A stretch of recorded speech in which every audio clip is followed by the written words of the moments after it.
It's the National Football League on EA Sports. And if it's in the game, it's in the game. It's the football team and the Vikings. And it's coming up next on Madden NFL 22.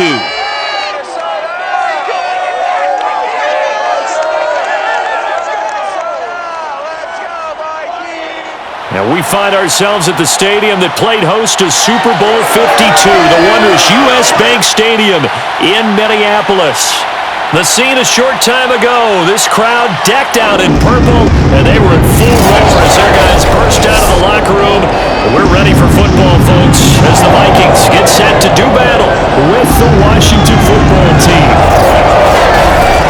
Brandon Gaudin and Charles Davis on hand, and CD, you look at Washington coming into play here, and this is going to be a heck of a chess match. This offense against a defense that will take no prisoners out there.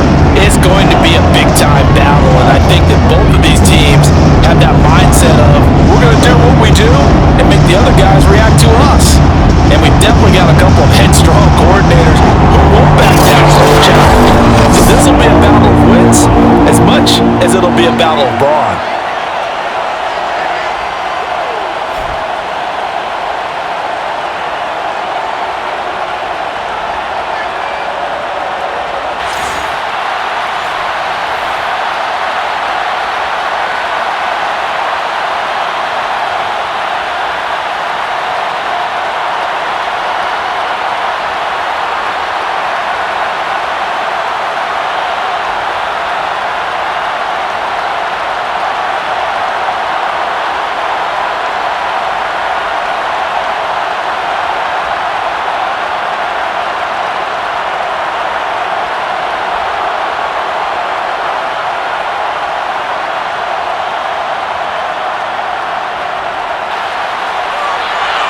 The ball on the tee, we're set for football.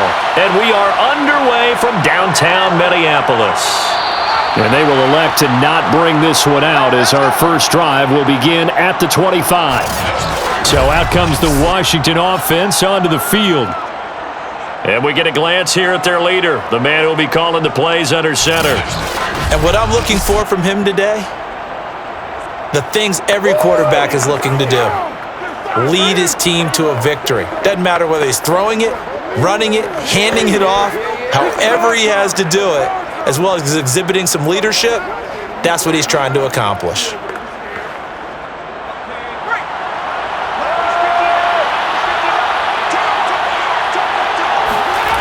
They'll come out throwing here to start the drive.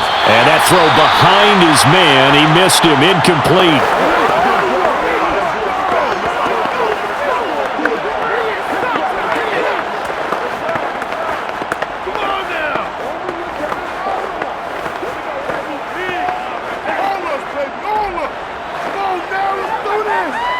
Following the incomplete pass, here they go again, 2nd and 10 from the 25.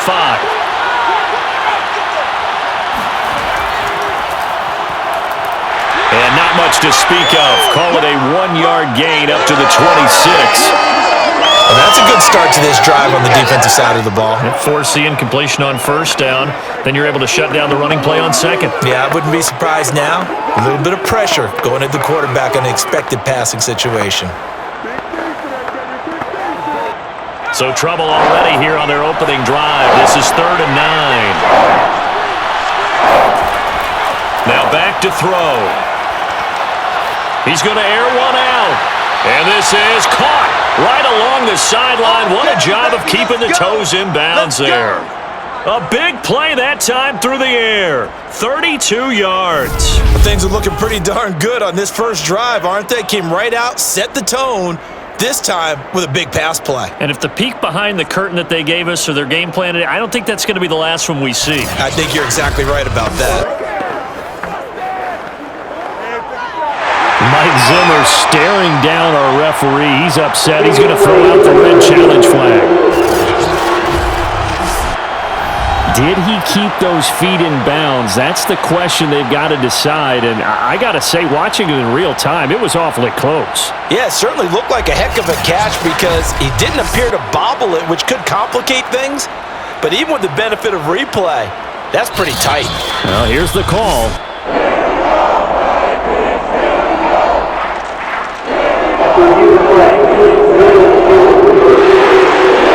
So the decision to throw the flag winds up being a correct decision for Mike Zimmer. Washington going to send out their punter. He'll kick it away after a 3-and-out on the opening drive of the game.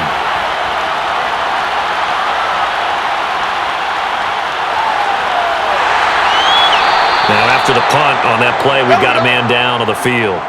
While the training staff takes a peek, we'll take a break.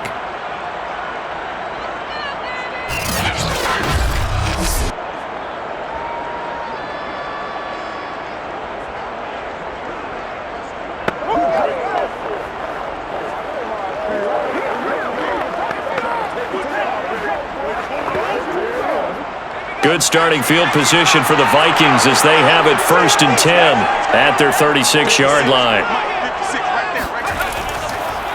A first carry now for Adrian Peterson.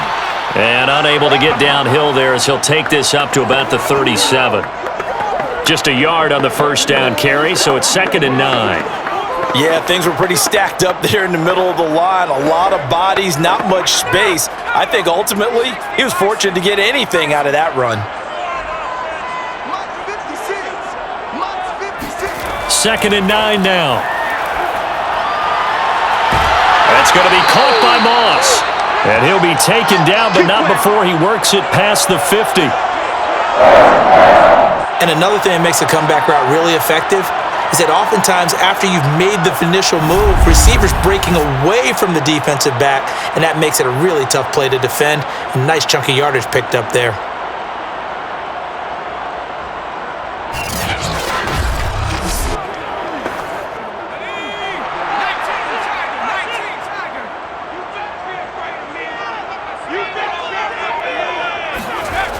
They'll look to throw here on first down. Ball tries to force it in, and it's intercepted.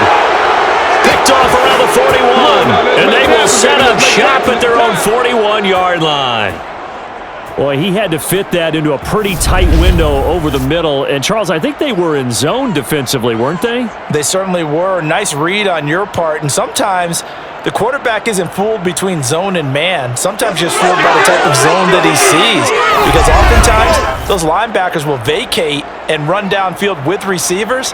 In this case, he played a pure zone and was in the wrong spot for the QB.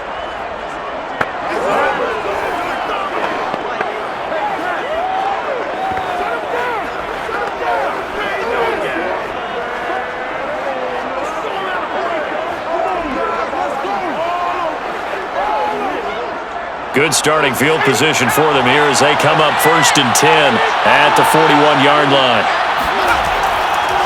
On the give, here's Portis. And nothing much materializing there on the first down run. He'll get a couple, and that's it. Well, any lane that might have been open there was closed pretty quickly, and that was because the defensive front, they won that battle at the point of attack at the line of scrimmage. They used great leverage, held their spot, and stacked him up. The last run good for 2. Here's 2nd and 8. They hand it off to Portis. And he'll be taken down, but not before he gets into enemy territory. Well, there's plenty of real estate for him to maneuver on that run, and let's face it, it shouldn't be a surprise. He's one of the better backs in the league. Had to come into this game with the idea, slow him down, otherwise it's going to be a long afternoon.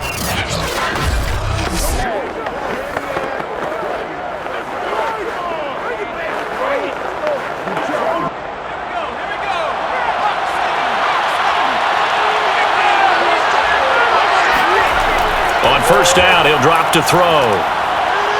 Drops this one off to Portis. And he'll go down inside the 45 before going out of bounds. They'll contain him to just 4. 2nd down. Was that a receiver? Yeah, actually it was. It was a running back who was a receiver on the play. Ike's been spending time in the receiver drills getting his feet down. Well, those guys out of the backfield, they got to be good, agile with their feet. He showed the agility there with a toe tap. No doubt about it. It's like he'd run to ballet school. Got the toes down and stayed in bounds. A 2nd down throw for the end zone, but it's incomplete. That's what you're going to need to do against those big receivers. You got to get in there and get physical with them. That time he got in close, got in tight, and knocked the ball away. They'll need to get this to the 38. That's where the first down marker is here on third.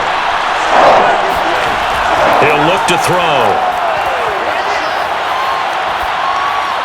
And this one complete to Reed. And he will have a first down as they get into the ground at the 37. As an unbiased observer, I think it would have been interesting to see what they would have done if they hadn't gotten the first down there. But since they did, I guess the point is moot. Yeah, they were right there in that middle ground, field goal range, punt, go for it. But as you said, they picked it up.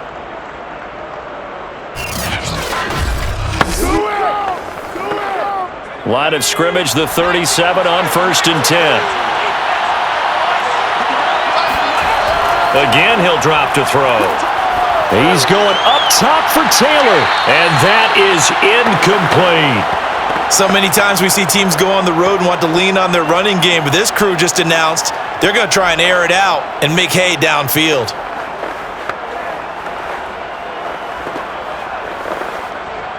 After the incomplete pass, here now is 2nd and 10.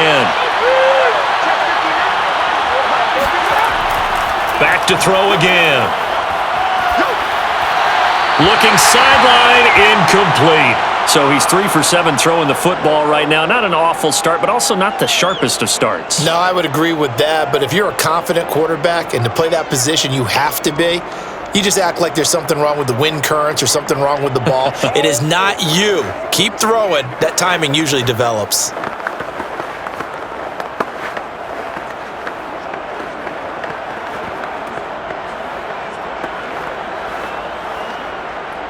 Now play number 7 of the drive as they're looking at a 3rd and 10. They'll look to throw again. And that will be incomplete as well. Has to be a little bit of frustration there. Back-to-back incompletions. Receivers blanketed on both attempts, this time on 3rd down.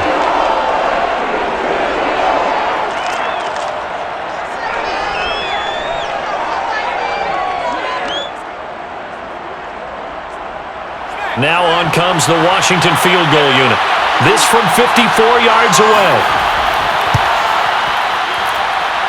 That's leaking to the right, and he missed it by a foot or two. It's no good, and this will remain a scoreless game. Well, listen, now no kick from 50-plus is a gimme, but here you're indoors in a dome. You'd think ideal conditions. Yeah, and it's one that he would expect himself to make, not just us expecting him to make it. Over the years, my theory is very simple. The athletic ability of kickers continues to get better and better. Check their backgrounds. They were all county, all state, at other positions, not just soccer players. These guys expect themselves to be great as well.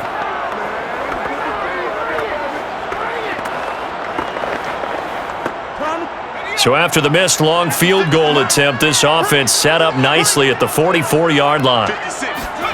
Trying to shake off the interception, he'll look to throw. That catch good for only a couple.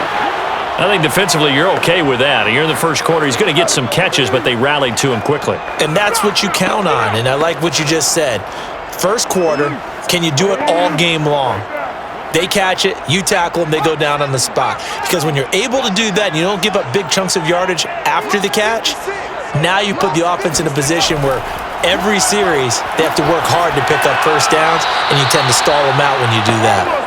Throwing again on 2nd down, but this time it's incomplete. It certainly didn't appear that that's where he wanted to go with the ball initially, so he tried to get something out of it by dumping it off to his running back unsuccessfully.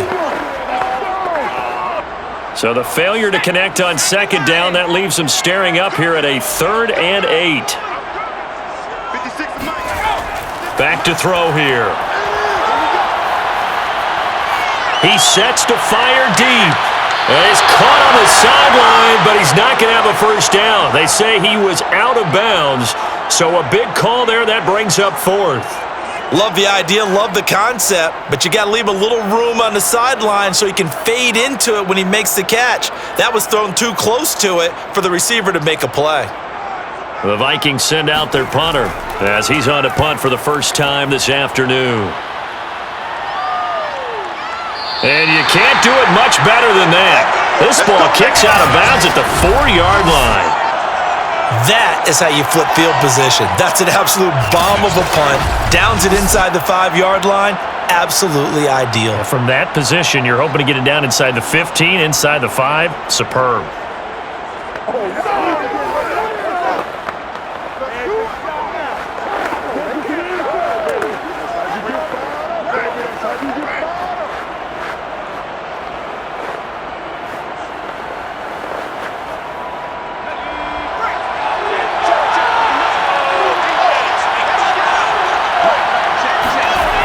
They'll try and start this drive in the air. That'll be caught right side by Reed. And he's going to be out of bounds up past the 5. 3 yards the gain there, second down. We've seen quite a bit of the short passing game here early on first quarter, haven't we? We have, and I think it works a couple of ways for this team because, number one, you throw the short game until they stop it. And if they're not going to stop it, you keep throwing it, and occasionally you'll break a tackle and turn it into a bigger gain. Also, if they start to creep up, start to pressure receivers, now you go over the top, take it deep, and now you get some of those big shots downfield. Call it a gain of a couple, and that's going to leave them with a third and about 5. I know that speed is the hallmark of today's NFL game, but the key to good rushing defense is still having your linebackers set the edge.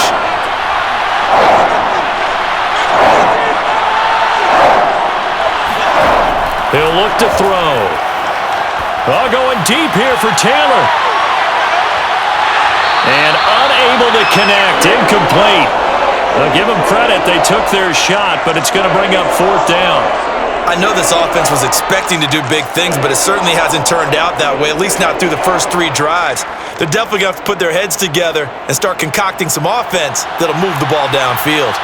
Washington going to send out their punter as he'll punt it away for the second time. His first punt, 45 yards. This looks good as well. That'll be a 44-yard boot, just a yard on the return as he's covered up quickly. And the Vikings will take over here, 1st and 10. Minnesota's offense takes over possession. We've seen both of these offenses still sort of in that figuring things out phase, but I suspect some action on the scoreboard soon as they start out here 1st and 10.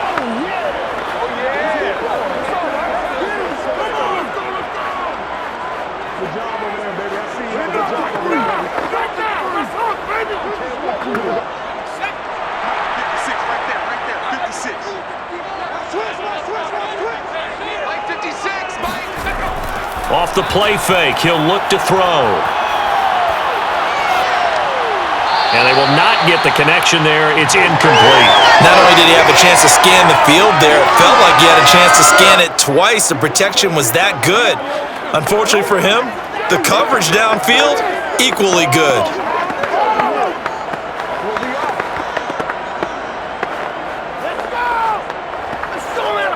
Second and 10.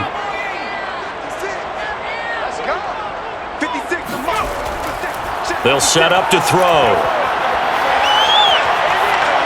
And they're not able to hook up there. Incomplete. That was not a real confident throw right there, and he's just 2 of 7 to start the game. Now he's going to have to find a groove with a big third down coming up. Let's see if his confidence can increase. So back-to-back incompletions, and that has him staring at a 3rd and 10. 56, Mike, 56, right there, 56. Looking to throw. This to the sideline and incomplete. Nearly intercepted, in fact, but he couldn't hang on. 4th down. How about some applause for the defense there? They forced him to throw that one into coverage, and just like that, they're staring at a 4th down. Well done. The Vikings send out their punter as he'll kick it away for the second time.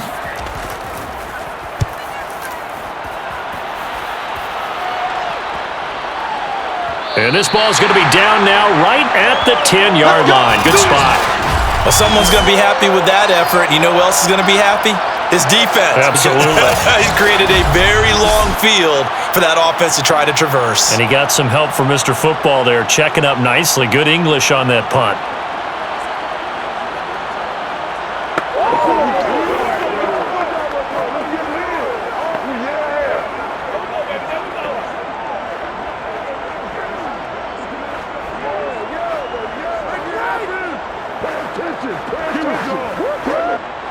So not quite a first and goal. It's 1st and 10 from the 10. They'll drop to throw. And his throw is incomplete.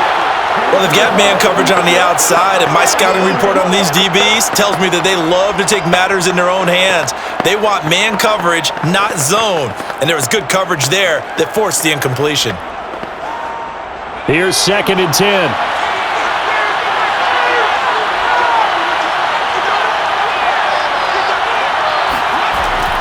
He'll drop to throw. And it's incomplete. They have to like what they've done defensively here at the outset of this drive. They forced a couple of incomplete passes, bring up a 3rd and 10. Don't be surprised to bring a little pressure on this snap. Now they face a 3rd and 10 after back-to-back incompletions. They'll look to throw. Open man is Taylor. He's got it. And brought down, but not before they're able to get it up to the 25. Well, that was a fun one to watch right there. A nice in-breaking route and plenty of room in the middle of the field. And he was able to get behind the linebackers and grab the completion for a really good pickup.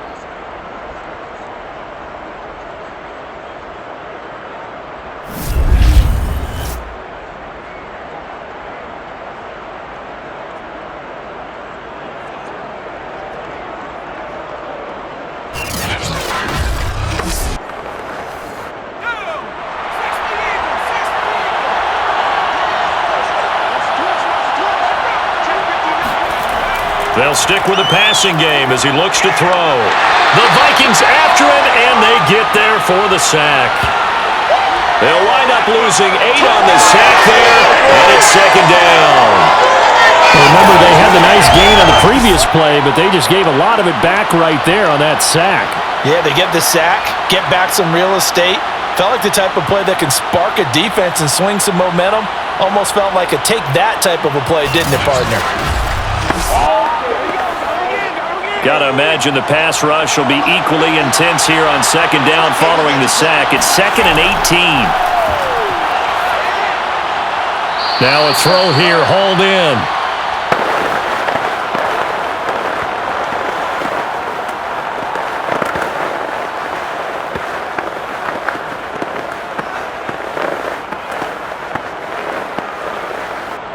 An extra defender in the secondary for the Vikings here on 3rd down. They'll look to throw here. He's going to flip one out here to his running back. And he's able to get this one up to his 30 before he's out of bounds.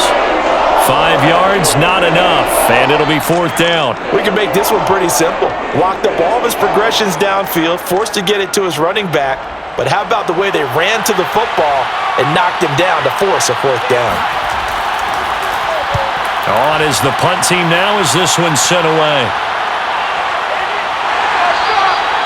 So possession goes over here on the punt. And possession will switch hands, 1st and 10. The Vikings head out to take over once again.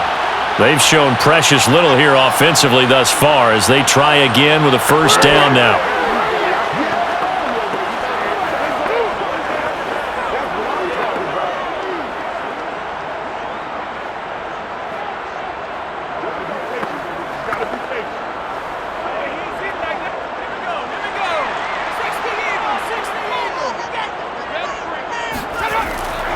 They start the drive with Peterson. Give him a couple on the carry there, 2nd and 8. Oh, that's a real nice job there by the defensive front. They just engaged and held their ground. But how about the guy who made the play? We often talk about whether they take a good first step or not. Many times you just don't take any step. Just get your feet moving, get your body going, and then once he made the read, he was able to make the play. The last run got a couple. Here's 2nd and 8. Here's a play fake as they set up to throw. Going for the deep ball. And that's going to be incomplete. Good effort there trying to take a shot, but it's 3rd down. A deep ball down that right sideline, and he made sure that he put it where either his guy was going to catch it or no one was. So the failure to connect on second down, that leaves him staring up here at a 3rd and 8. Back to throw. He's going to go up top again. And that will be incomplete. Well, they weren't scared to let it fly, but it falls to the ground and brings up 4th down. That's an excellent job right there on 3rd down. Like any defense, you never want to let them get anything started, and that would have been a 1st down. Instead, you saw the contact on time, no penalty, and before this drive could get wings, it's 4th down. And on 4th down, on is the punt team sending this one away. That'll be a 43-yard punt, just a single yard on the return. And it will be Washington football now with a 1st and 10. Now we get another look at Washington on offense. The crowd may be losing just a little bit of the edge after back-to-back punts. They want some big plays. They want to see some offense. They want to see somebody break away, whether it's through the air or on the ground. Now it'll be interesting to see where the patience is on both sides. Each head coach, can you hang in there and not try and force something that could put your team in some jeopardy?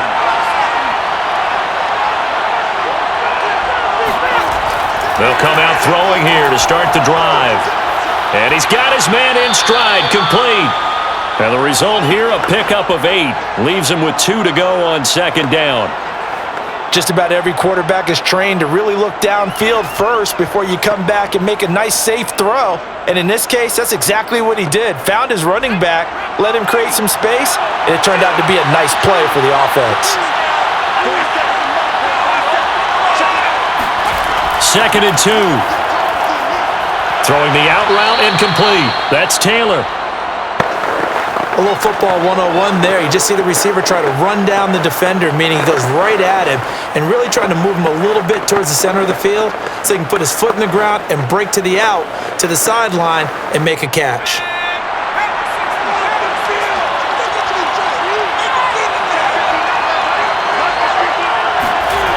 Back to throw now on 1st down. And the coverage terrific there as that's knocked down and incomplete. Quarterbacks work all the time on manipulating a defense with their eyes and their head movement. In this case, he just stared the receiver down. That allowed for excellent coverage, able to knock that one away.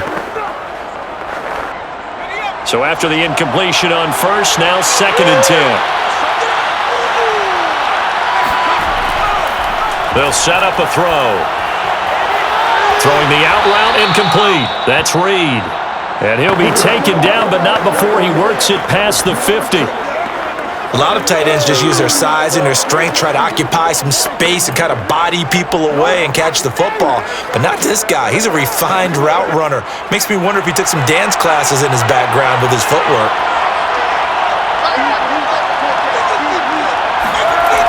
They'll look to throw here on 1st down. And he finds the tight end, Reed. And he's going to be out of bounds, but not before he takes it inside the 40. Nice job, nice patience right there. Put him on the right side, let him work his way across, put the ball in his hands, and let him work his way upfield with a catch. Line of scrimmage, the 37 on 1st and 10. They're going to look to throw. And a quick throw here, that's complete. And this time not quite to the 30. It'll be down at the 31-yard line. And we see another pitch and catch there to the running back. This position just continues to evolve. They become just as critical to the passing attack as a lot of receivers, tight ends, because their ability to make people miss in the open field can really generate big plays for an offense.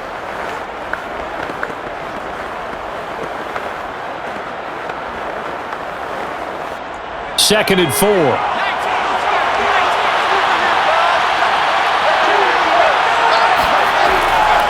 Now back to throw. Throwing the out route, incomplete. It's Taylor. That throw good for only a couple. It brings up 3rd down. Timing is everything, and they work on this cut all the time. They work on all the timing patterns, and this time it paid off for them. Worked him to the center of the field, cut it to the outside, ball's delivered, gets both feet down for the completion. Trying to keep the drive going here. This is play number 7 on 3rd and 2. A run with Portis. And he's going to get the first down here as he's taken down at the 22. Good work, boys. Let's go. They had yet to run the ball at all on this drive, but 3rd and short definitely was a great time to dial one up.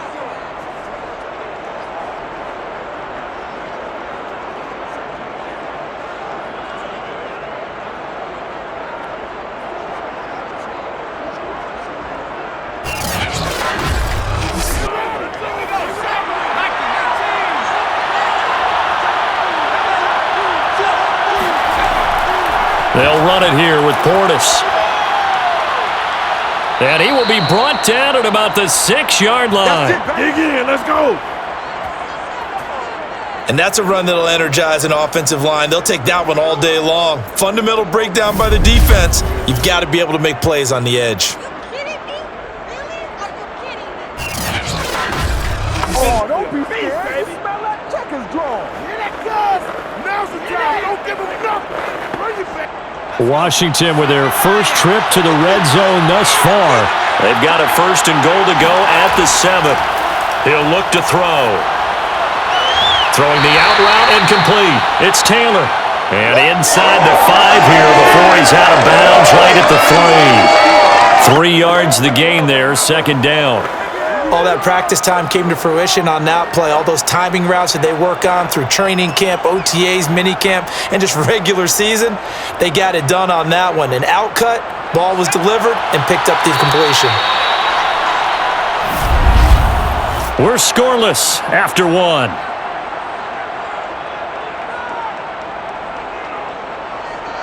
Washington with the football here to begin quarter number 2. As they come up now, 2nd and goal.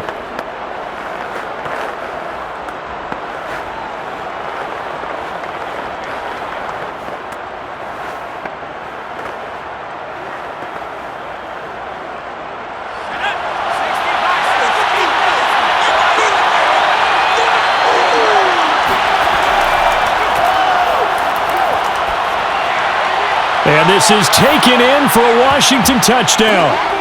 A great play there. There to make the grab. As his guys are first on the scoreboard here this afternoon. Well, we had the scoreless first quarter of play. We sure didn't have to wait long into the 2nd quarter to get some action on the scoreboard. So was the first quarter a feeling out process? I mean, that was an interesting quarter, wasn't it? Because we had some action, we had some good play. Just didn't have any points. So now, it's game on. Extra point attempt to come here. It's good, and Washington will take a 7-0 lead. So that one a long 11-play drive. And the result, a touchdown for Washington.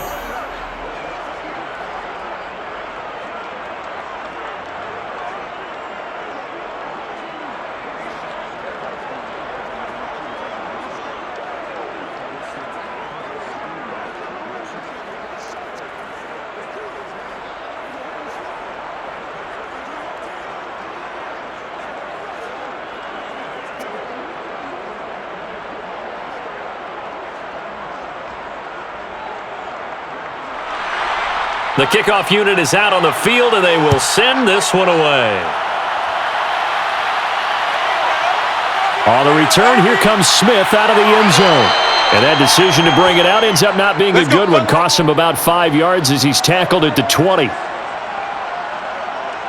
Here comes the field general leading his offense back out there for the next possession. He's got to dig deep here, doesn't he? Team's losing. He's not playing well either.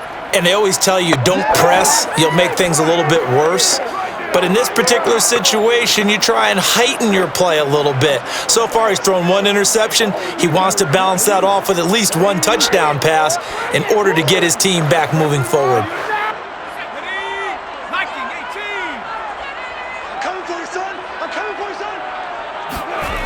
They'll come out throwing here on 1st down. Got his man complete over the middle.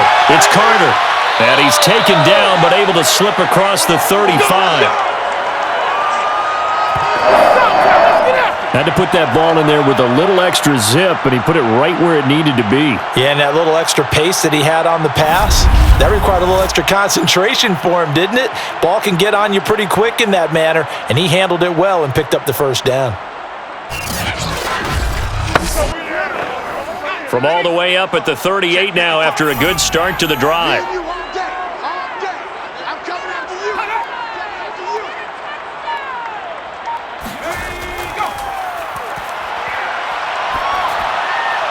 Now this one complete downfield on the left side. And he'll work it across midfield inside the 45. I like that one, partner. They go back-to-back with excellent gains. And really, it shouldn't be a surprise who they were throwing the ball to. He's their best guy. Yeah, we knew that they would get him involved early. They're doubling down on getting him involved early. Don't be surprised they'll come right back to him again. They haven't shown the propensity to be able to stop him. This offense finding its legs now. Here's another 1st and 10.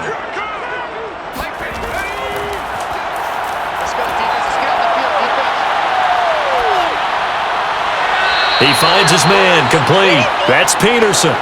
So no gain on the play, and that'll make it 2nd and 10. Well, that was a simple throw and catch, but even with that completion, 0 yards gained, so they're behind schedule on down and distance. I think they were hoping to get it to him. He could make a man or two miss, but that window closed quickly. On 2nd down, it's Peterson. Peterson a 1st down and more. And he's going to get this all the way down to Washington's 12-yard line. A big play there out of the running game. Yeah, they really needed to get something going, didn't they? They had punted on the last 2 possessions. The running game starting to come to the front for them, providing a nice pickup there to keep this drive going.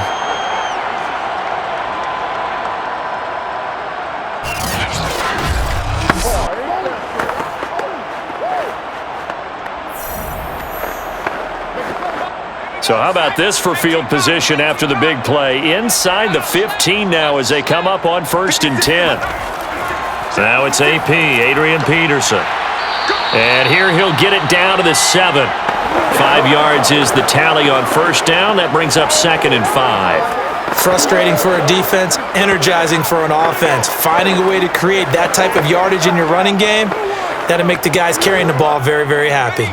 Working with 2nd and 5 now. 56, Mike, 56, right there, 56. A give to Smith out of the gun. And he'll get into the end zone. Touchdown, Minnesota. Taking it in from 7 yards away. And the Vikings are an extra point away from tying this thing up. A solid blocking up front from the guys on the offensive line allowed him to get in for the touchdown. Yeah, some might say that the guys on the offensive line were in concert. I used to have a coach who called it marrying up, meaning when you get on a guy, you just stay right there. Each guy has his own assignment. That allowed the runner to make the big move towards the end zone. Extra point right down the middle, and we are tied here in the 2nd quarter. That drive goes 80 yards in 6 plays. And in the end, it's capped off by a 7-yard run.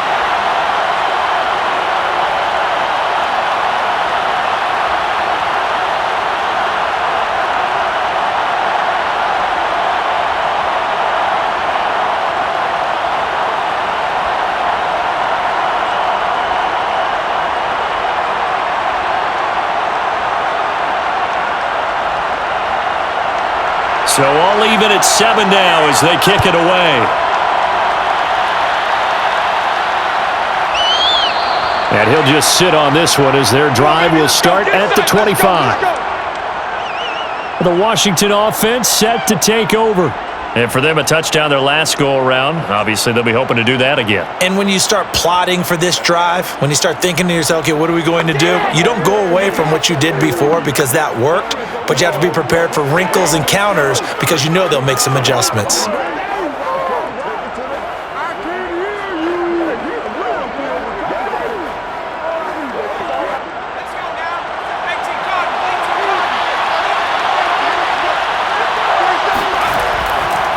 Here's Portis. And he'll take this ahead for about 4. 2nd down coming up. Well, at the end of all that hitting and hollering, it was a 4-yard run, so the offense is going to go back to huddle and feel pretty good about themselves. Defensively, you have to feel okay because you didn't let it turn into a bigger run, but the goal, shut it down for 2 yards or less. That's when you start to feel good about yourselves. 2nd and 6. He'll find Taylor. That's complete.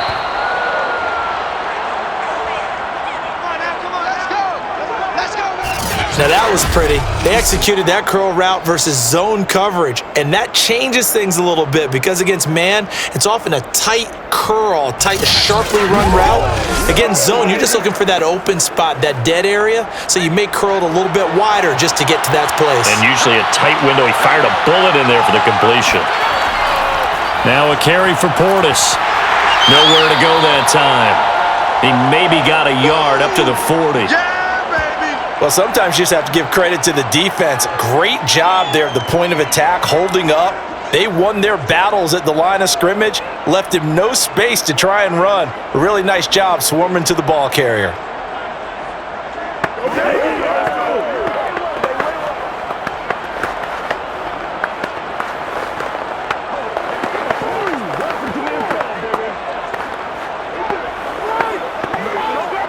Second and 9.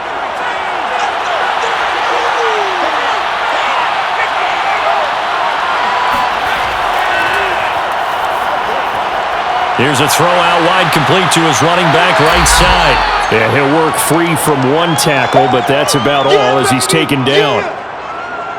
Well, sometimes it's hard to take your eyes off this guy at the linebacker position. He can really cover some ground, and he did there to make that play. And you can just see that whole play developing. That's where, as a defender, you just lock in on your target and say, I'm not even thinking about breaking stride. I'm running straight for the belt buckle because where it goes, that's where you find his body. And he was able to get in there and make a great play.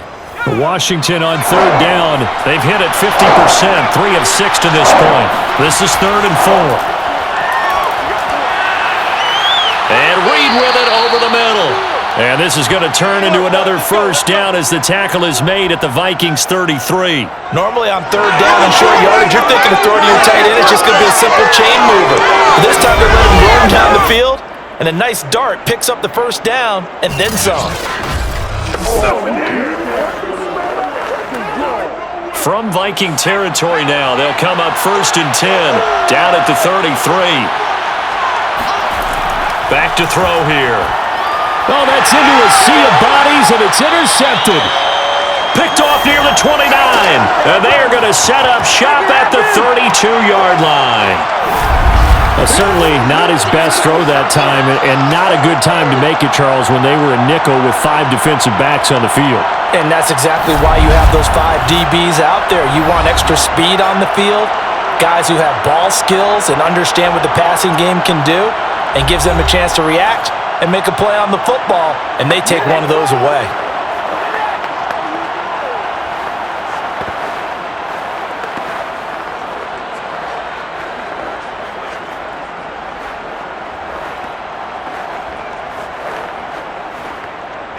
The Minnesota offense about ready to get this next drive underway.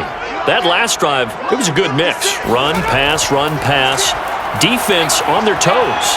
And what really helps out in a big way is when you're doing the run-pass mix and everything's working, that means that they're guessing wrong every time on defense. They think you're going to pass when you run and vice versa. I would continue that, and when they finally draw a bead on you, maybe you mix it up a little bit, a little play action, and throw the ball. And will they maintain that balance? Time to find out.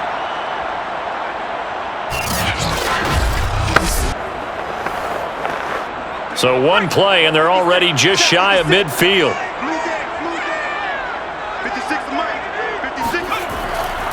They give it to Peterson. And he is met quickly in the backfield. Down he goes, folded like a lawn chair. He'll lose a yard there, and it's 2nd and 11. Sometimes you just sit back and marvel at what he can do defensively. Speed, strength, quickness, he's the whole package. And that package just wrapped up the runner for a loss.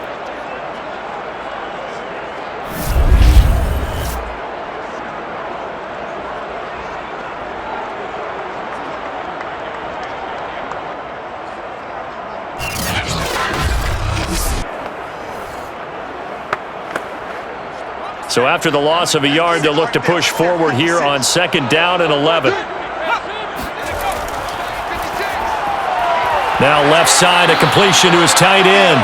4 yards on the completion, and it sets up a 3rd down. I know sometimes we can get fooled when we watch him make catches, as we just saw him do there, because He really looks like a wide receiver the way he goes about his business. Yeah, 230, 240 range. Yeah, not super huge. Maybe not counted on to be that inline point-of-attack blocker that we used to have in the good old days, but you can flex him out. You can run wide receiver routes with him. You can make him a primary target, and that's how he'll shred a defense. 5 yards on the screen, but that'll take us to 4th down. Boy, that was certainly well-read defensively, and the key to any screenplay is space to work, and there was none to be found there, and they tackle him for just a short gain.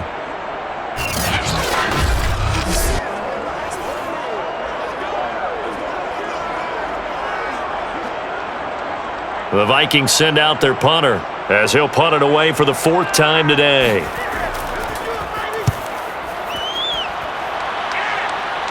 That one sails out of bounds. The side judge will walk it off. And he says it went out of bounds at the 9-yard line. Nice punt.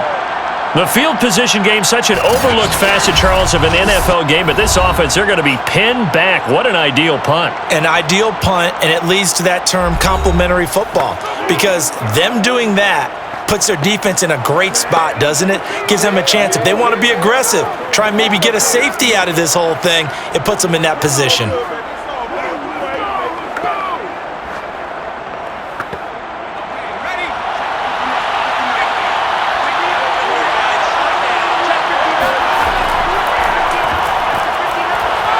And not much there at all, as he'll get this only up to about the 11.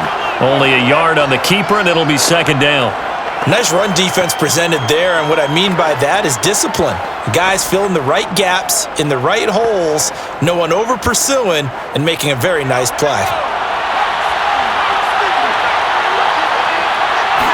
2nd and 9 now.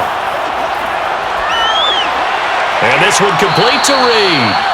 That catch good for 5. It's 3rd down. Let's not quibble about the gain there on 2nd down. That was a positive play because that was a take-what-you-can-get situation. Got out to the tight end. Now it gives them a much better opportunity to convert on 3rd down. Washington on 3rd down. They've hit 4 of 7. This time it's 3rd and 3. He'll look to throw. They set up the screen to Portis. And he will get the 1st down as he's up to the 20-yard line. Another catch for him there on this drive, Brandon, and it looks like they're going to utilize him out of the backfield any way they can. And that time they pick up a 1st down. So now on defense, do you assign a man to him and try and cover him before he gets going?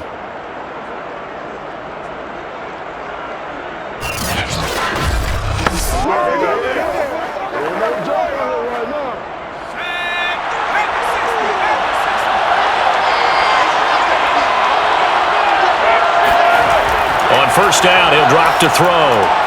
That'll be caught right side by Reed. And able to get this across the 20 before going out of bounds. 3 yards the gain there, 2nd down. Not a big window to throw. Coverage wasn't too bad there. Yeah, they had him under wraps pretty well, but somehow able to muscle his way open and catch the ball.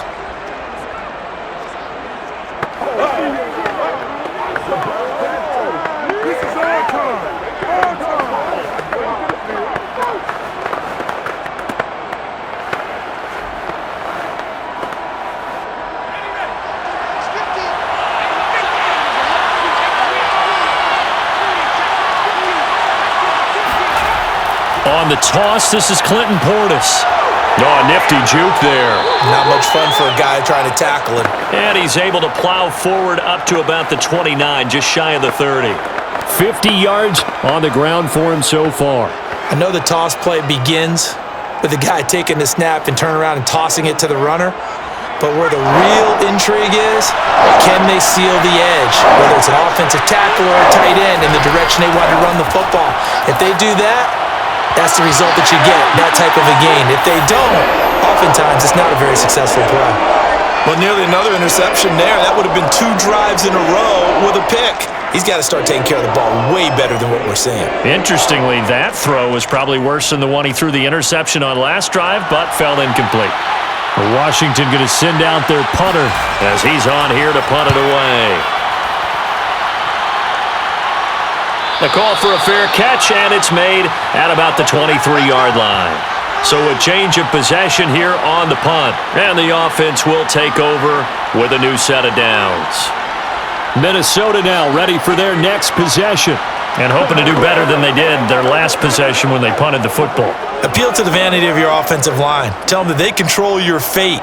Leverage guys. Win the line of scrimmage. If you do that, you start to win first down. You win second down. And guess what? You start accumulating first downs. And that's what they need in order to not punt the ball again.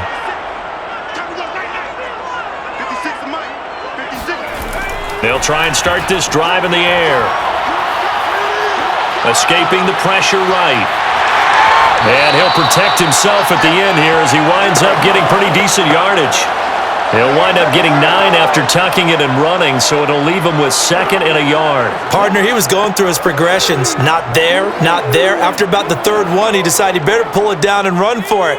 And he slides down and avoids the hit for good measure. Let's go, Big series right here. On 2nd down, Peterson. And he'll scratch out only about a yard up to the 32. When we talk about defenders, specifically linebackers, keeping their eyes in the right spot, he had that eye down the entire time. And you know that's not easily done because they throw a lot of misdirection at you. They try and fool you and get your eyes in the wrong place. But you're right about that one. He correctly figured that one out and made a really nice play. They'll run it. Here's Peterson. And this will be a Vikings first down as he's able to get this up to the 37-yard line.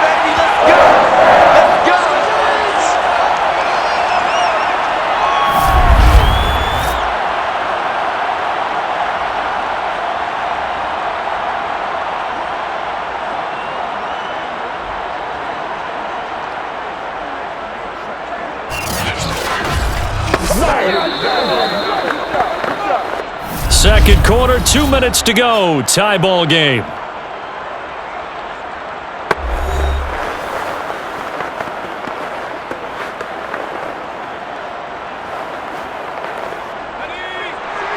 We remind you in just a couple of minutes, we'll get you to Orlando and our good friend Jonathan Coachman. Coach will run through some of the numbers and the next-gen stats from this first half of football so far. And he's dropped right at the 40. Gain of 3. It's a game of matchups, and that's why you take your receivers and move them around a bunch, especially your best guys. And when they work out of the slot, you often hear the coaches talk about how great it is because it gives you a two-way go. You can break out or you can break in. That makes it hard to defend. That's complete to Smith. And just 3 yards on the catch there. He couldn't get away. And it'll be 3rd down. That might feel like a little bit of a lost opportunity there for the offense because the defense brought pressure that time. And sometimes against that, you can get out to your running back, and it can turn into a big gain downfield. But what a nice job they did getting to him quickly and holding him to a short gain. That's complete to his running back, Carter. The Vikings going to signal for the first of their timeouts as they'll stop it with just over a minute to go before halftime.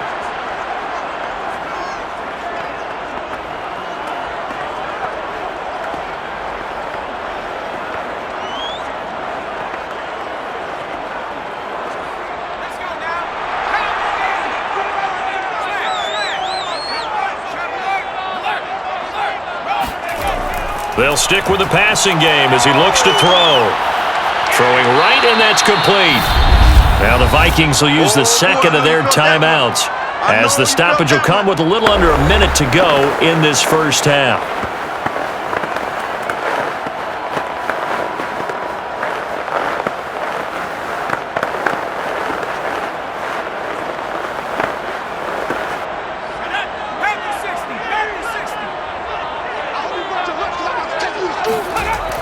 Back to throw again. Well, it's caught on the right side at Smith. And tackled down after a gain of 3. Leaves him with 1 yard to go on 3rd down. I know it was a gain, but you have to sense probably a little bit of disappointment there because when it's out there in open space, I think they expect to get more out of a play, don't you? Especially when you're getting it to your guy out of the backfield. You're expecting him to be able to create something, be a little more shifty. Yeah, no doubt about it. Good open field tackling held it to an okay gain. And they're going to have another first down here as the tackle's made at Washington's 29-yard line. Now a timeout signaled for, and they'll get it with 10 seconds to go before halftime.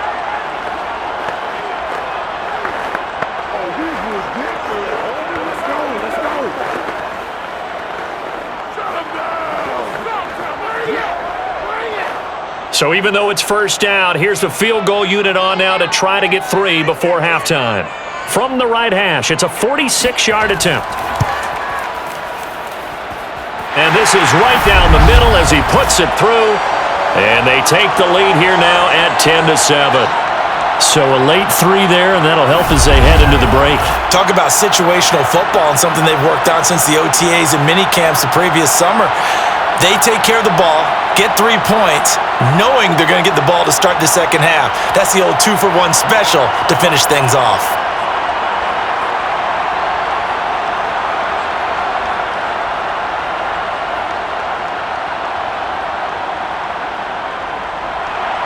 So 6 seconds, all that remains of this first half as the kick is away. This one taken just inside the 10. And they will wrangle him down a couple yards shy of the 30.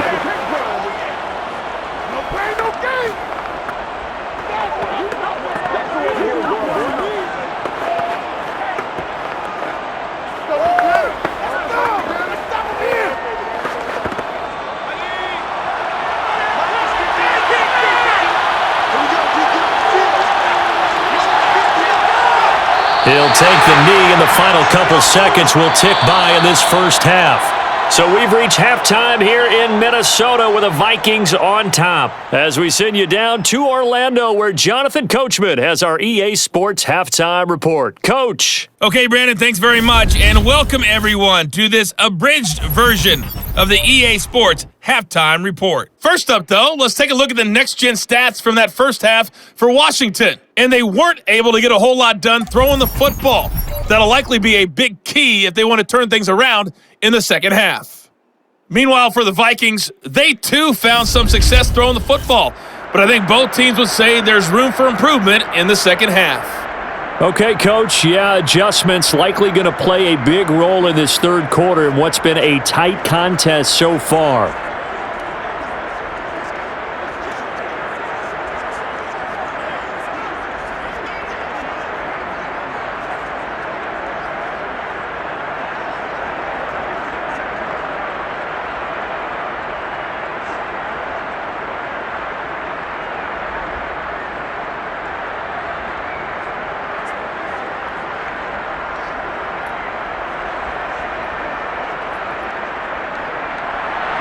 The Vikings have to like their position. They've got the lead. They get this football as well as we are back and underway for the second half.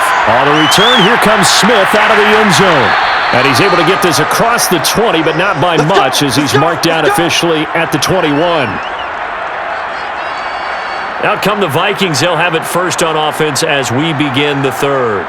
Their defense has done the job. Now it's the offense's turn as they've got it first and 10.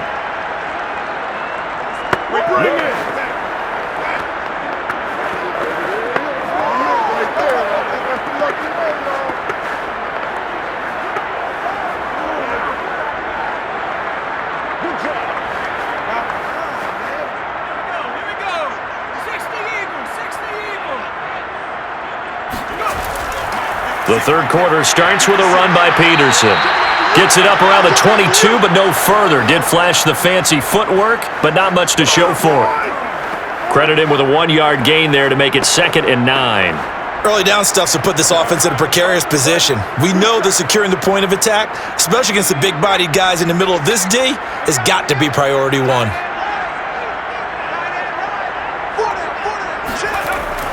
Off the play fake, he'll look to throw. Hit as he throws. He lost the football. It's loose. And the offense does cover this one, but back inside their own 5-yard line. A lot of bad news on that play for them, wasn't there? Lost the football, lost a lot of yardage, but I think the good news outweighs it. Able to retain possession. That was big for them.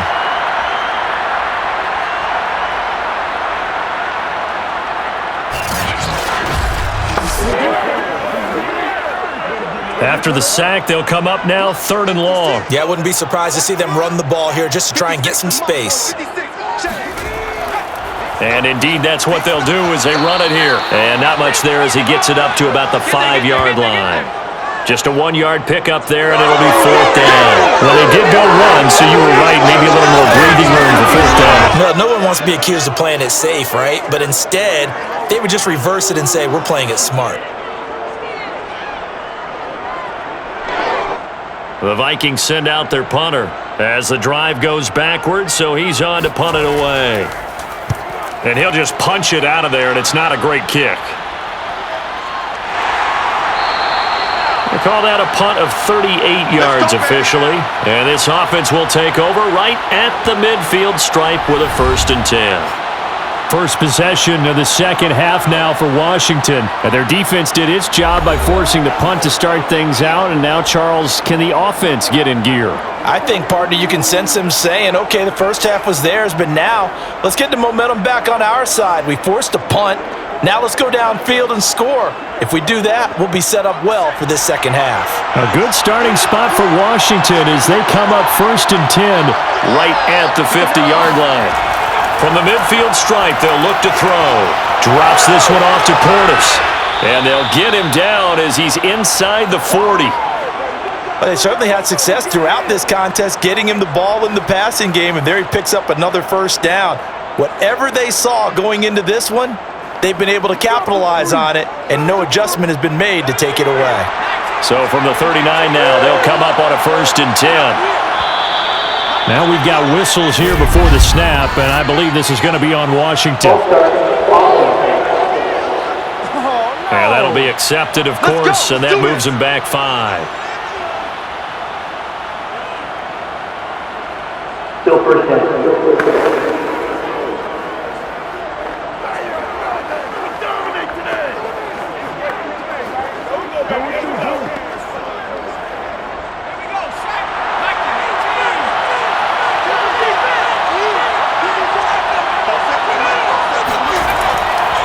Running right, Portis. And some good tackling there as he stopped up at about the 41. Oftentimes we praise an offense for their variety of being able to hit people with the run and the pass, but in this game, how about what we're seeing from the safeties? They are all over the field. Doesn't matter if they threw it or if they're trying to run it. I don't think we've ever awarded an MVU, most valuable unit, but you're right, it might go to them in this game. I like that, MVU. Well done. There he goes inside the 30. And this is going to turn into another 1st down as the tackle is made at the Vikings' 27-yard line. And that's a more than acceptable read right there because it's zone coverage, so timing is everything. This time he waits for his man to come open, puts it right on him, and they pick up a 1st down.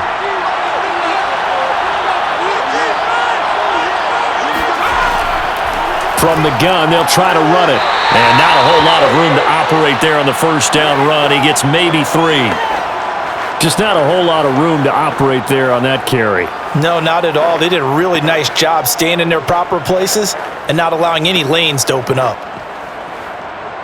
The last run got 3. Now here's 2nd and 7. And to give this time to the tailback. And he is going to be stopped cold behind the line of scrimmage. The 2nd down play results in a loss of 2 yards. No daylight for him to run through there, and he ran into the defensive tackle, and that guy blocks a whole lot of daylight as it is. He is truly a big man who just made a big play.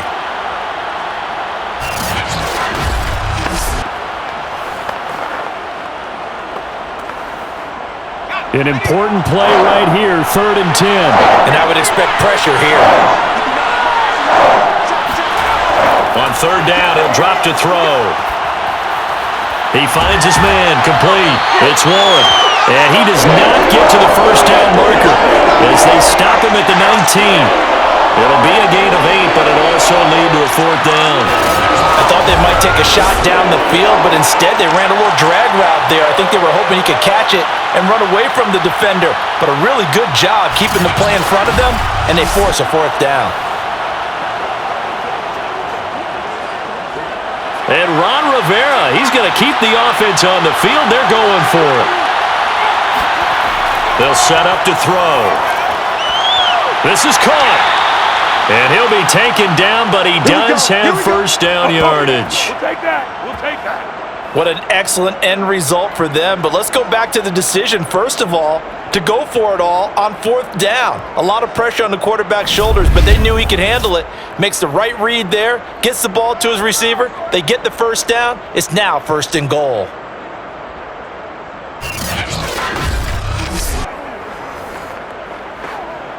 And they've got 3 tight ends here on 1st and goal to add some extra mass. And they'll turn to the power game to try to get in. And he is into the end zone for a Washington touchdown. It's the fullback taking it in. And Washington has retaken the lead. And they just powered it in right there, Charles. 3 tight ends out on the field, the fullbacks for the defense. They knew what was coming. They knew, but they weren't able to stop them. They knew they had to meet them with a little bit of force, but on that play, the big guys up front won the day. Out comes the kicking team here for the extra point.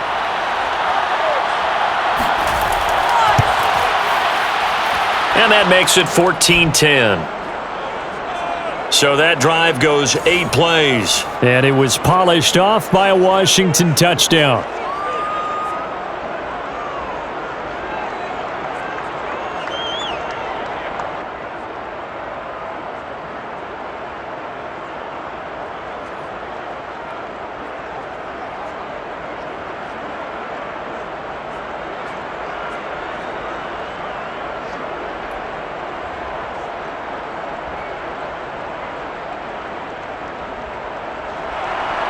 Out is the kickoff unit as they run up and send this one away. And Smith not going to bring it out, so it's a touchback. Let's go, boys. Bring it on. And now out comes Minnesota. These guys had to punt their last possession, and that's become too familiar of a refrain. Too many of these drives just wound up going nowhere. But you know how in baseball, when the pitcher gets a base hit and he's on base, they bring his jacket out to him to keep him warm? A lot of times the punter goes to the sideline, puts on sweatpants or a wrap over his leg to keep it warm. He might need a massage from the trainer right now from all the work he's getting.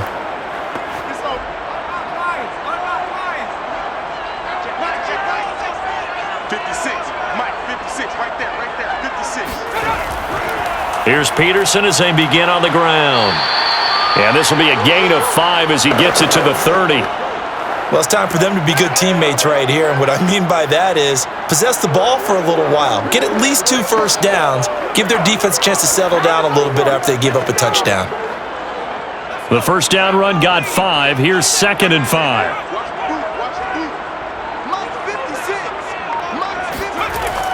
They'll look to throw. And the Washington pressure gets to him. He will go down. They push him back 8 yards that time on 2nd down. So one quick, easy analysis about why they've struggled so far. They keep putting themselves in 3rd and long situations. They just took another sack right there. And the offensive film session tomorrow may be a little longer than it normally is. Not a lot of positive grades will be handed out thus far. These guys have punted 4 times already, and they're staring at a 5th, barring a conversion here on 3rd down.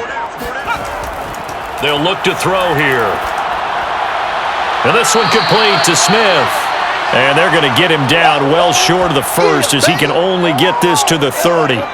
That'll bring up 4th down. They wind up getting 8 yards, but they needed more than that. Brandon, it certainly looked like they had that play defended well, but it still almost worked. Got it to the running back. He wound up getting really good yardage out of it, but it was 3rd and long, and they were able to rally and stop him before he could get to the marker. The Vikings send out their punter as they're forced to kick for the 6th time today.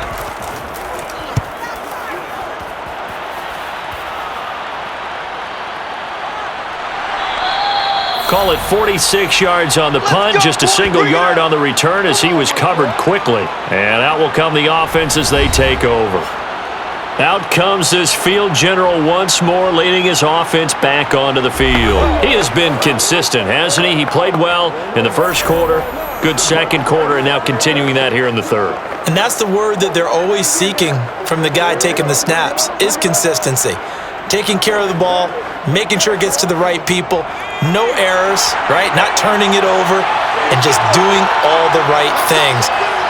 That's leadership, and it inspires confidence in a team. Yeah, been a good leadership and a good distributor. A throw left side to start the drive is complete. That catch good for only a couple.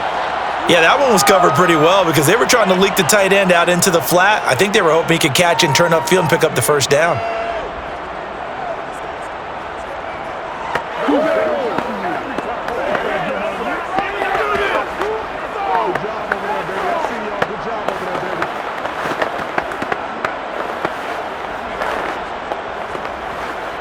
Eight yards to go on second down.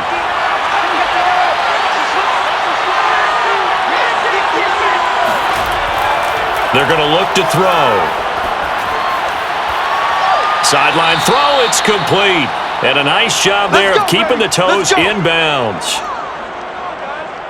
And a good quarterback facing zone coverage. If he has just a little bit of time to survey the scene, that's what's going to happen. No doubt about it. If there's no pressure, he's going to continue to pick them apart because he'll have all that time to find someone open downfield. You can only cover for so long. So maybe they want to go to a zone blitz scheme, get a little bit more pressure. Remember when Carolina did that against Denver? They lost the game ultimately. They dropped the defensive end out, and he ended up with an interception in that game in Super Bowl 50. Maybe some sort of scheme like that to try and get more pressure at the passer. A lot of times it's that first read that you have. Maybe you get it in pre-snap, and he locked in on his target, but he was covered quite well, and that one's incomplete. An incomplete pass on first down. That leads to a 2nd and 10. They'll look to throw again. They'll try and set up the screen. It's complete. He'll get only 3 there, so it leaves him with a 3rd and 7 ahead. Boy, that one was well read defensively, and this is all about diagnosis as a safety and being decisive because he saw it setting up in front of him, able to knife through there and make the play.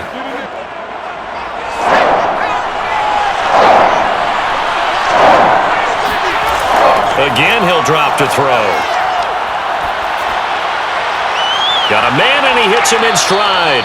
And this is going to turn into another first down as the tackle is made at the Vikings 43. Whenever we talk about moving the sticks and controlling the football, there's a great example right there. Those are the third downs you need to convert to win football games. We're in the third quarter of this one, and this is a tight one. In order to maintain pace, keep the ball away from the other team, and put points on the board, those are the plays they need to continue to convert. From Viking territory now, they'll come up 1st and 10 at the 43. Now a handoff here to his running back. And past the 35, he'll be dropped a yard or 2 shy of the 30. 66 yards rushing for him now as he's carried it 13 times. Some big plays in the passing game on this chart, and here's one out of the running game. So the passing game loosening things up. Now there's room to roam.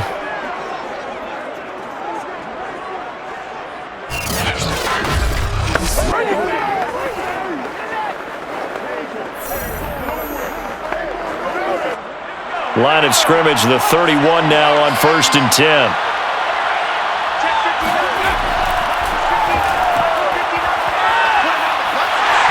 And he will cross the 30 down to the 29-yard line. 2 yards the gain on the keeper, and it's 2nd down. Charles, when you talk about free safeties, I think one word comes to mind, range. And we saw an example of a rangy free safety right there. And that's one as a defender where you never take your eyes off the quarterback. You're not looking for blockers or worrying about running into one of your own men. You just take dead aim and sprint directly to him, and it paid off on that play. And the next-gen stats show us the top speed there, better than 18 miles an hour. Got it here at the 29 on 2nd and 8. He'll look to throw. Caught on the right side, Reed. And Brandon, as you know, sometimes it's a lot tougher to run with these tight ends nowadays in the NFL. They're just bigger wide receivers.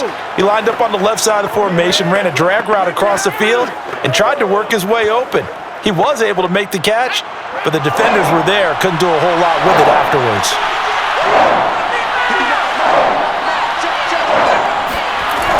He'll drop to throw. And this is going to be incomplete. And those two just haven't been in sync thus far. They've done a nice job against him, but still, with his talent, you would expect him to have more completions to him in this game.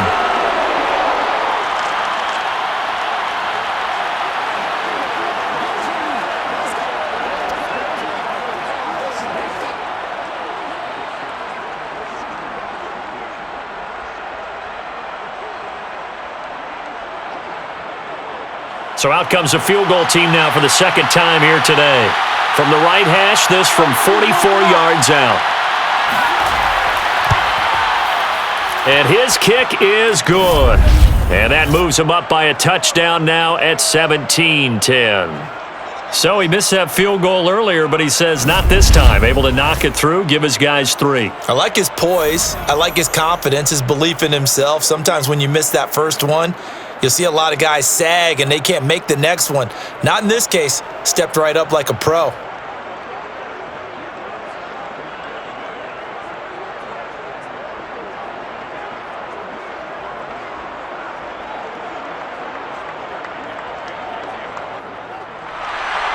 Set now to kick this one away, and off it goes. On the return, here comes Smith out of the end zone. And only able to get this to the 19, so probably should have opted for the touchback. Now the Minnesota offense set to take over again. And a tight game after punting last time. See if they can get something going on this drive. As they head to the field now, with the game this close, you've got to feel there's a sense of urgency for them going on offense right now. But they have to do it without letting panic creep in and affect their play.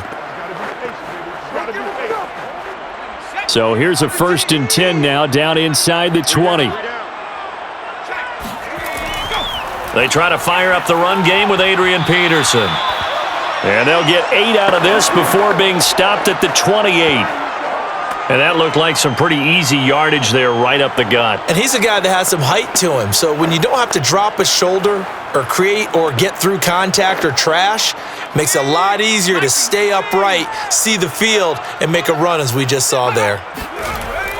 Staying on the ground, this time it's Smith. And he's able to get out to the 32, brought down there. 2nd and 2 is prime time for a little bit of a gamble, isn't it? Open up the playbook, go play action, toss that bad boy deep. But in this situation, go ahead and give it to your back. Let him pick up a 1st down, keep the sticks moving. From the 32 now, here's 1st and 10. Heavy on the edges, heavy on the edges. 56, Mike, 56, right there. 56. Smith. And he sneaks his way forward only for a couple here, 2nd down. And this is why aggressive defensive coordinators love to blitz. It wreaks havoc because they end up taking their attention to the blitzers, freed up the D lineman to make the play. Got him again, got him again. Ready? 70 Timberwolf. Let's go, defense. Our time. It's our time. On 2nd down now, it's Peterson. 3 yards on the pickup. That's going to set up an interesting 3rd and about 4 to go.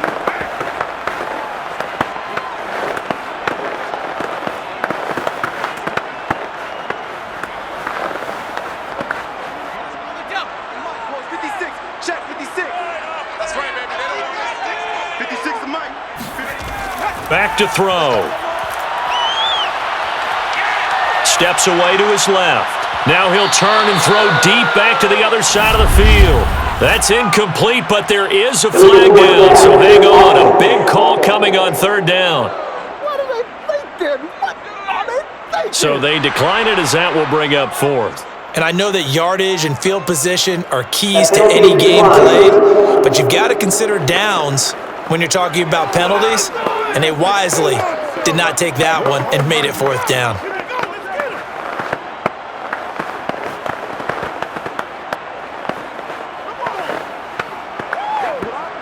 The Vikings send out their punter as he's on to kick it away.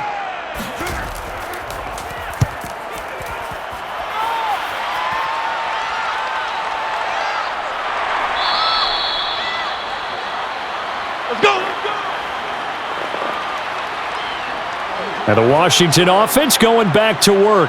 And they split the uprights last time for 3. They've got the lead. They're not going to play this conservative. They're not hoping for another field goal. They're hoping for a touchdown. I'm with you on that one. I like where your head is. I like the way you're thinking because you're exactly right. Trying to sit on a lead and play that way, that doesn't work too well for most teams. Run your offense. Run what you do best. Exactly. Put it all the way down and try to increase your lead in a big way. And the best way to do it, touchdowns. They'll come out throwing here on 1st down. He rifles one that's intercepted. Picked picked off at the 20. So they take over not only in enemy territory, but in the red zone at the 16-yard line. And they'll take possession already in the red zone and in a great spot to add points to the scoreboard. And Brandon, how many times have we seen a defense with a lot of field behind them get even more aggressive, right? They feel like they've got them not pinned down, but in a favorable spot for them, and they took advantage of it there. Got a nice interception and set up their offense in great shape.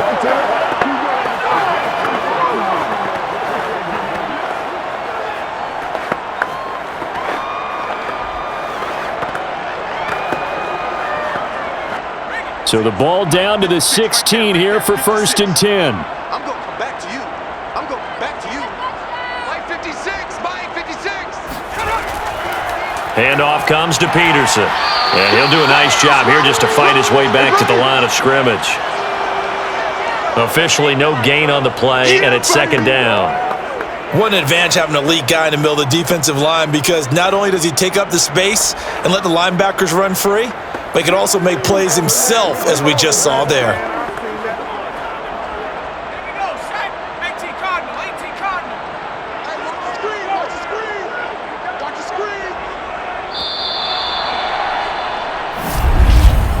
And as they come to the line, they will not be able to get off another play as time has run out on this 3rd quarter. You're watching the NFL on EA Sports. And we return, welcoming you back to Minneapolis. It's the Vikings in possession of the football, but they need some points. They're trailing here to start the 4th. No pain, no gain. Let's go, let's go. 60 Bison, 60 Bison. Check back. On 2nd down, here's Smith. They do get a yard there, but only a yard. Leaves them with 3rd and 9 looming. But not much on that run, Charles. No, that's exactly the way to execute a run blitz there. They guessed correctly that they would move the ball on the ground, honed in on it, and stopped them. Mark that down for a win in the defense's column. The Vikings on 3rd down. They're hitting at just 30%, 3 for 10. This is 3rd and 9. They'll drop to throw. To the goal line, but it's incomplete. But that was certainly an aggressive call and an aggressive play. Instead of just going for the 1st down, took the shot in the end zone, went for the touchdown. And on 3rd down, they said, forget about the sticks. We want 6.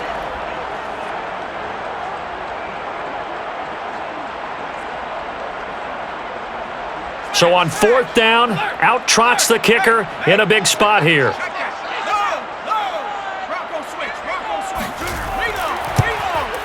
And his kick here is good. And that will cut this lead back down to 4 now. It's 17-13. So kind of disappointing there. I mean, yes, they get the 3, but with starting field position like that, 3's not what you're banking on. No, and you just have to wonder if you can afford to let chances like that continue to pass you by. You've got to find ways to get the ball into the end zone and put 6s on the scoreboard.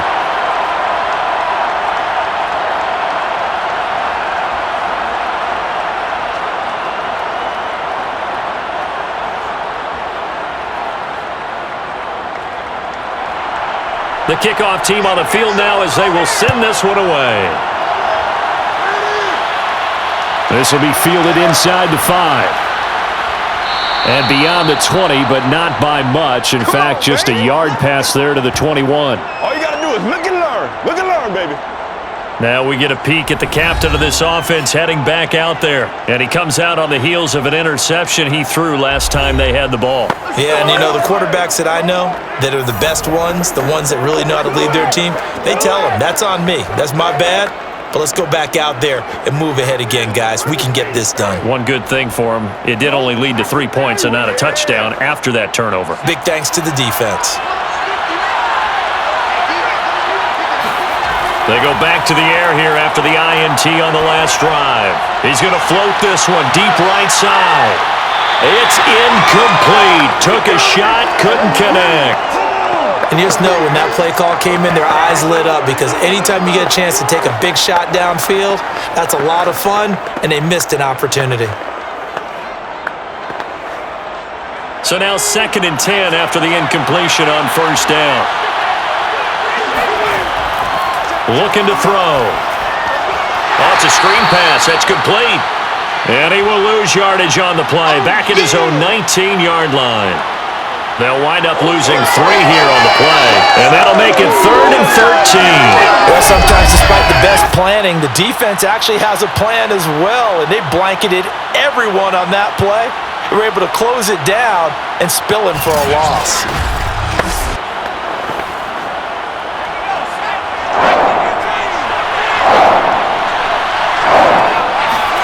Now on 3rd and long, they'll look to throw. And that is incomplete. Critical play in this football game because if they pick up the first there, that clock keeps rolling. Has to be a little frustrating for them because they know that if they pick up a first down there and continue to eat away at the clock, really increases their chances of closing this one out. Now they're likely going to have to give the football up and sweat it out on the sideline. And the punt team on now as this one's sent away. And shedding a man at the 40. And 9 yards there on the return following a punt of 47. Minnesota's offense takes over possession.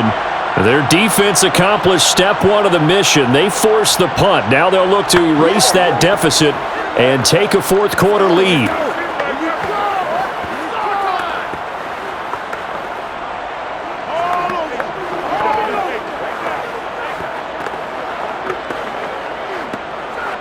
Good starting field position for them as they come up 1st and 10 at the 40. They begin with a run by Smith. Bringing him down there, Jonathan Allen. Ladies and gentlemen, that is a force of nature at the defensive tackle position. Yes, he's as big as they come, but still plenty agile. And he's able to make a nice play there to swallow up the ball carrier. Here's 2nd and 9, just a yard on that last run.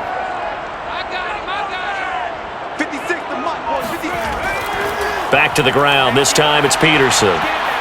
And he takes this up right near the 45-yard line. That'll be a pickup of 4 as they work with his 4-point 4th quarter lead. On any running play that's called, they're always hoping that it's going to break big and go the distance. But when you get a nice gain like that, you're able to do so many things anyway. You can come back and run essentially the same play again, continue to move the ball on the ground, or you can decide to throw the ball now because usually you have the defense back on its heels. Man open, it's Moss complete. And he will have a Vikings first down as they're able to get the 3rd down conversion. And here we are in the 4th quarter, partner, and watch them drive for what would be a go-ahead touchdown. And you and I both know this is where you need a quarterback who can keep his cool back there. Not just for himself, but to keep the rest of the team relaxed too.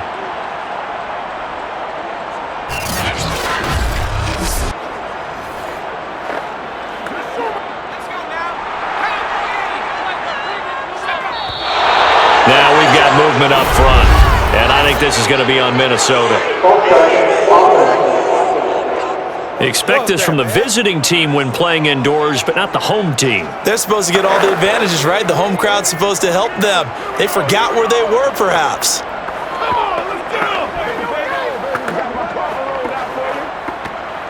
The false start backs him up 5, 1st and 15.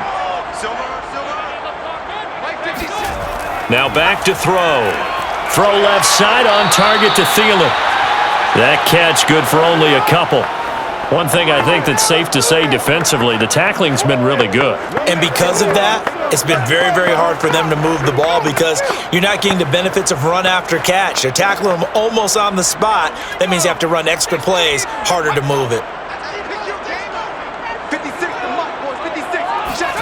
2nd and 13. He's going to look deep down the field. It's caught in the end zone. Touchdown, Minnesota. A great effort there. 44 yards. And the Vikings have once again taken the lead. And that looked almost to be a case of, a quarterback saying, hey, I'm going to throw this as far as I can and hope you run under it. Mission accomplished. And I'm telling you, nothing will light up a crowd more than a play like that. Here in the stadium, all eyes were on the receiver streaking downfield, and everyone was thinking, throw it, he's open. What a connection there for the touchdown. point after, right down the middle. And that gives them a 3-point lead. So that drive spanned 5 plays, and it's polished off by a Vikings score.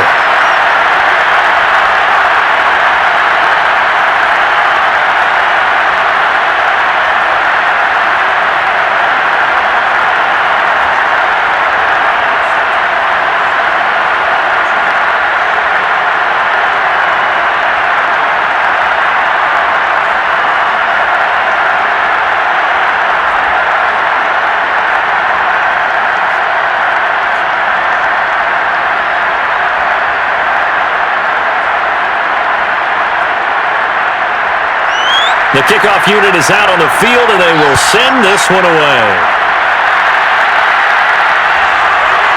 From a couple yards deep, he'll bring it out of the end zone. And in hindsight, probably should have taken a knee as he only gets this out to the 16-yard line. Out comes Washington's offense as they get set to take over here. And they will be looking to answer the touchdown their defense just surrendered. Still a good chunk of time remaining here in the fourth quarter and a chance to regain the lead in a tight one.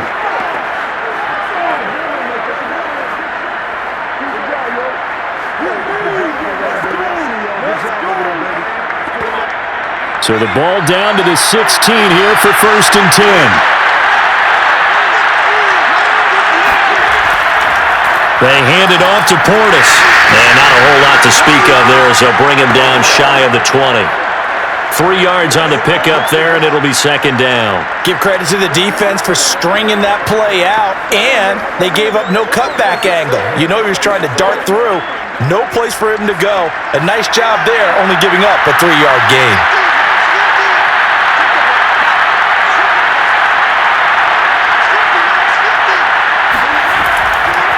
On the give, here's Portis.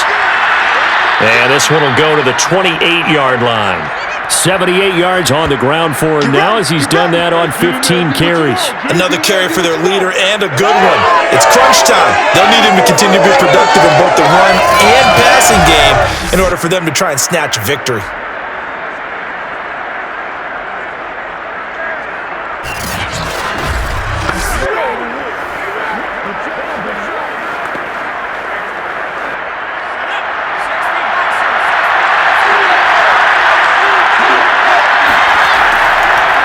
A run with Portis, and he's going to lose yardage and be backed up to the 25. Call it a full 3 yards in the wrong direction there. Brings up 2nd down. That was well defense right there. He saw the play in front of him and able to hold the point of attack. Then he sheds it and goes and makes a tackle for a loss.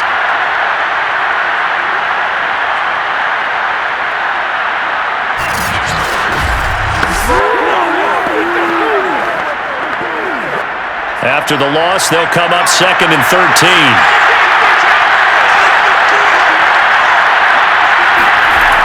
Now they'll switch it up here and look to throw. Looking left side, and he's got a man. That's Taylor. So it's a gain of 12 there on the reception. And that's going to make it 3rd down and less than a yard. Tell you what, he's been able to put the ball in some tight spots all game long. That throw, no different. Yeah, a lot of people would call it a gutsy type of a throw. I think he looks at it as, I can do it, so it's not that big of a deal to me, and I'm going to keep firing.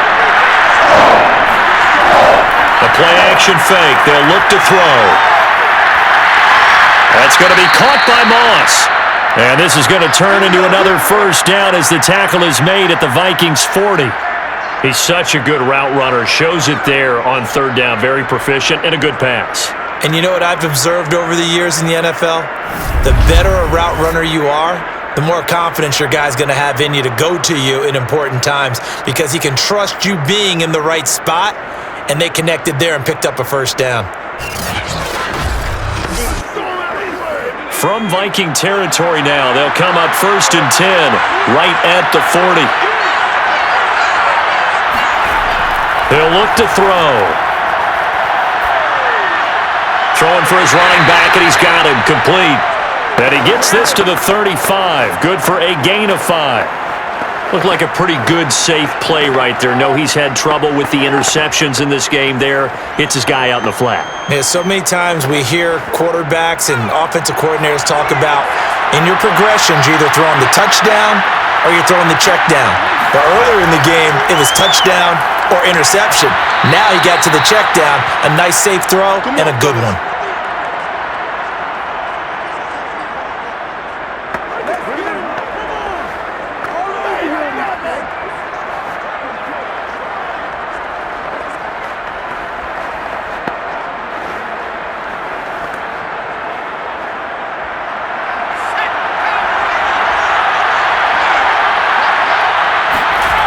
They'll stick with the passing game as he looks to throw. Over the middle, complete. That's Reed. And they'll work it inside the 15-yard line before it's all said and done. I love the drive they're working on here because they know they can take the lead with a touchdown. And so far on this drive, so good. They've moved the ball down the field with very little resistance defensively, but they better be prepared for some adjustments to come their way now.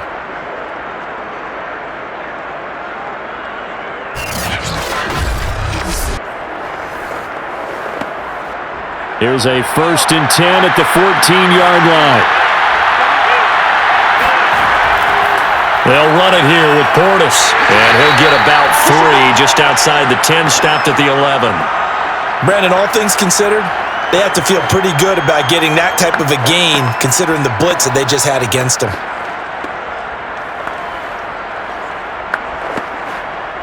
Three yards on that last carry. Here's 2nd and 7.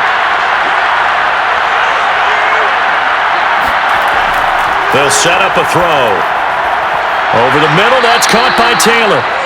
They'll wind up getting 7 on the play, and they'll be faced with a 3rd and inches. He decided to run a hitch route. It really helps to have a guy who can turn it loose, and boy, he rifled one in there on that one. Not much run after catch, but it worked really well.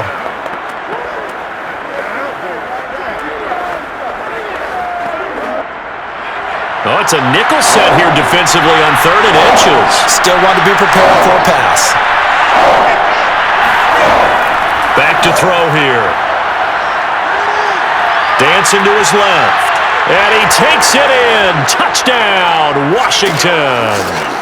Taking it in from 4 yards out. And Washington has taken the lead here in the 4th quarter. Plenty of scoring here of late, and our lead changes hands now in the 4th quarter. Yeah, they just gave up a touchdown the other end, so they knew that with time getting short, they had to put something together here, and they were able to do so and retake the lead right back.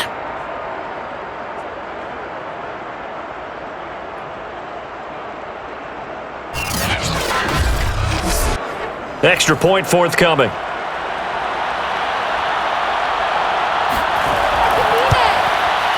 And that will make this a 4-point game. A pretty long drive that time, 11 plays all told. And it results in a 4-yard touchdown run.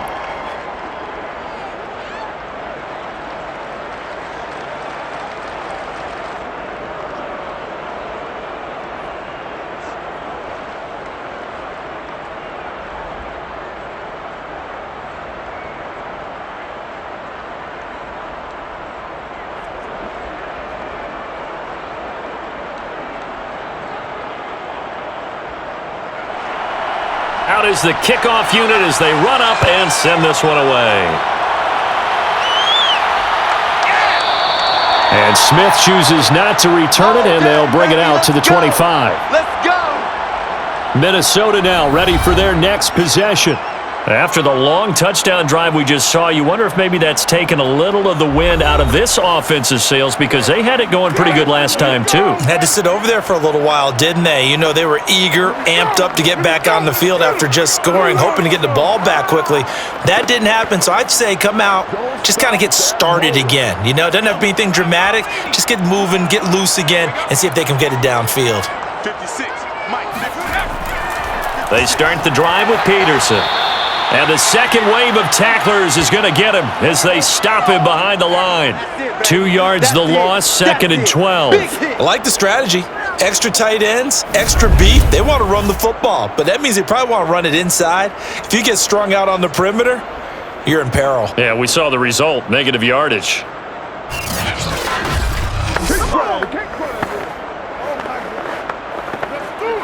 So the opening play of the drive goes backwards. Now they'll come up on 2nd and 12.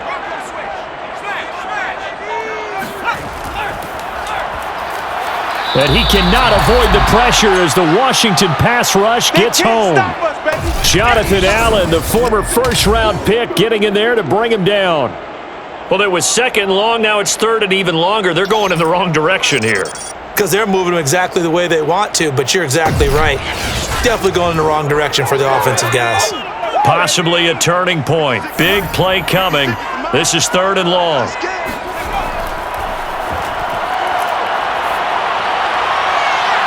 Throwing left side, it's complete. They wind up getting 16, but even that's not quite enough. It's fourth down. So much about offense is what you call hidden yardage. You know, you throw the ball to someone, they catch it, and then they can make a big play. You know, they create a play, run after catch. They did a really nice job there of limiting that and keeping him from a first down. Yeah, stopped him in his tracks. The Vikings send out their punter as he'll come on to kick this one away.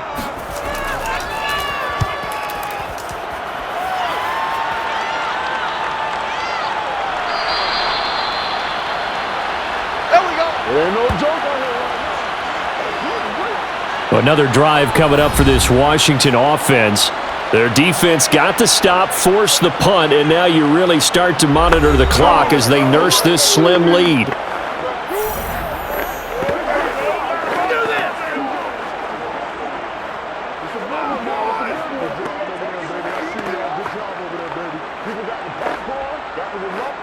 So from inside the 20, here's first and 10 at the 18.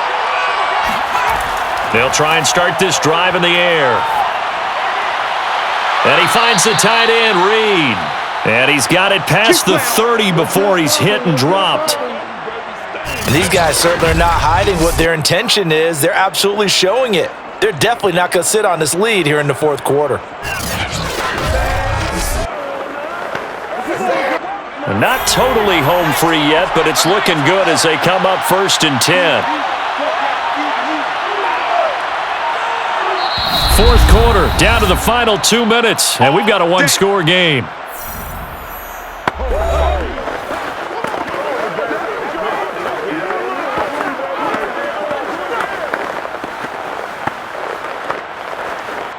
So it's Washington with the football here as we welcome you back. They've got a first and 10 as they look to try and finish this one off. They'll try and run some clock here as they keep it on the ground. And now we'll see a timeout used on defense as they stop it right out of the break with 1:57 to go in the ballgame.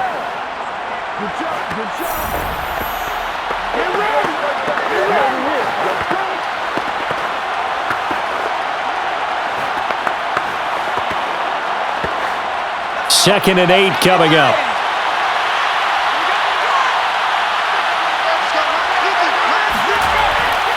They'll try and run with their fullback.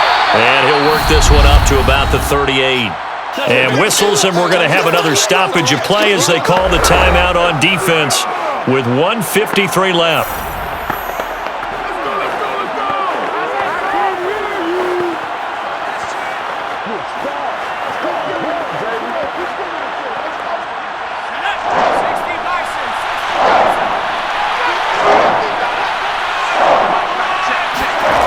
They'll set up to throw. That's complete to Moss out of the backfield. Come on now. The Vikings going to use their third and final timeout. And they'll be disappointed to have to burn one there after giving up the first down.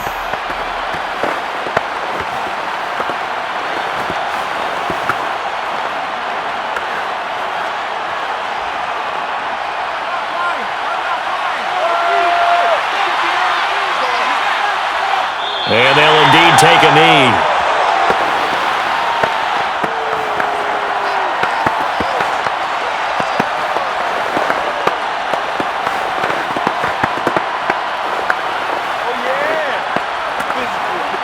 Second and 11 now.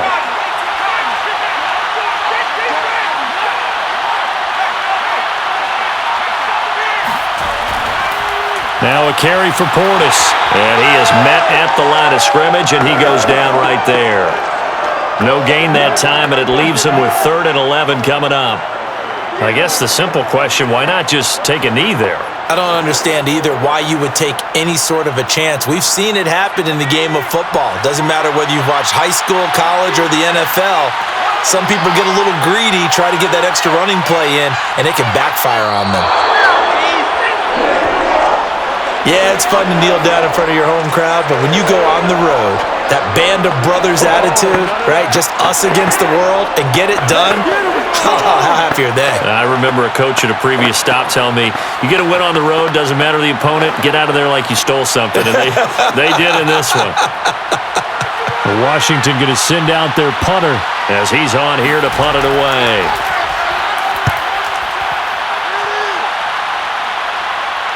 And the fair catch is taken at about the 13-yard line here. Well, going into the final play of this game, they knew that they needed some type of a miracle there at the very end, but they couldn't get it done. However, we were treated to really a spectacular affair. Even though they didn't finish it off, you're exactly right. They took us down to the last play. You were wondering, could it happen? Possibly, even though we both knew it was a long shot.